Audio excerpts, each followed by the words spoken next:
شیعہ مذہب کی معتبر کتاب، جس کتاب کا نام نہج البلاغہ ہے، اور خطبہ نمبر 174 صفحہ نمبر 177 پر سیدنا علی المرتضیٰ شیر خدا رضی اللہ عنہ کا ایک بہت ہی خوبصورت شاندار خطبہ موجود ہے، جس میں سیدنا علی المرتضیٰ شیر خدا رضی اللہ عنہ نے قرآن مقدس کے بارے میں ارشاد فرمایا کہ یہی ہدایت والی کتاب ہے، اور قرآن مقدس کے بعد جان لو کہ قرآن کے بعد کوئی کسی کا محتاج نہیں ہو سکتا۔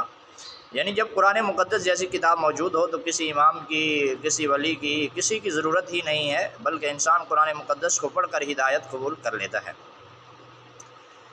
تو اس خطبے میں سیدنا علی المرتضیٰ شیر خدا رضی اللہ عنہ کا بہت ہی شاندار فرمان اور خطبہ ہے۔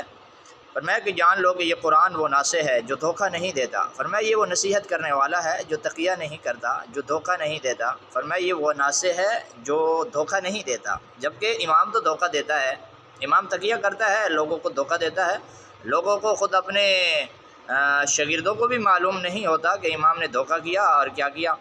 جبکہ یہاں فرمایا کہ جان لو کہ یہ قرآن وہ ناصح ہے جو دھوکہ نہیں دیتا، اور وہ ہادی ہے جو گمراہ نہیں کرتا، وہ بیان کرنے والا ہے جو غلط بیانی سے کام لینے والا نہیں ہے۔ فرمایا وہ واضح بیان ہے جو کبھی غلط بیانی نہیں کرتا، یعنی جھوٹ نہیں بولتا، تقیہ نہیں کرتا۔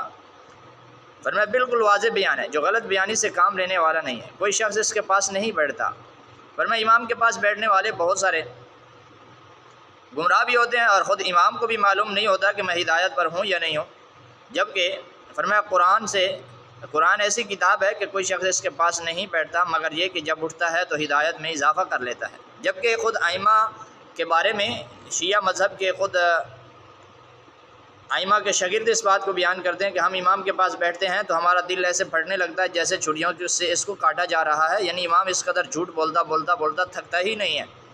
فرمایا قرآن ایسی کتاب ہے، ایسا امام ہے، ایسا رہبر ہے، ایسا پیشوا ہے، فرمایا جس سے ایسی ہدایت ملتی ہے کہ جو اس کے پاس بیٹھتا ہے تو وہ ہدایت حاصل کر لیتا ہے۔ فرمایا اگر کوئی گمراہی والا شخص اس کے پاس بیٹھے تو اس کی گمراہی کم ہو جاتی ہے، فرمایا زیادہ نہیں ہوتی، جبکہ امام کے پاس بیٹھنے سے لوگوں کی گمراہی بڑھتی جاتی ہے۔ دیکھیں جب اٹھتا ہے تو ہدایت میں اضافہ کر لیتا ہے، یہ کم سے کم گمراہی میں کمی کر لیتا ہے۔ جان لو کہ قرآن کے بعد کوئی کسی کا محتاج نہیں ہو سکتا، نہ کسی امام کی نہ کسی ولی کی ضرورت ہے۔ یعنی جب قرآن جیسی واضح ناصح کتاب ہو، فرمایا کسی امام کی کوئی ضرورت نہیں ہے۔ جان لو قرآن کے بعد کوئی کسی کا محتاج نہیں ہو سکتا، اور قرآن سے پہلے کوئی بے نیاز نہیں ہو سکتا، یعنی قرآن سے پہلے کوئی بے نیاز نہیں ہے، اور جب قرآن آ گیا فرمایا اس کے بعد کوئی کسی کا محتاج نہیں ہے۔ اپنی بیماریوں میں اس سے شفا حاصل کرو، اپنی مصیبتوں میں اس سے مدد مانگو، کہ اس میں بدترین بیماری کفر و نفاق اور گمراہی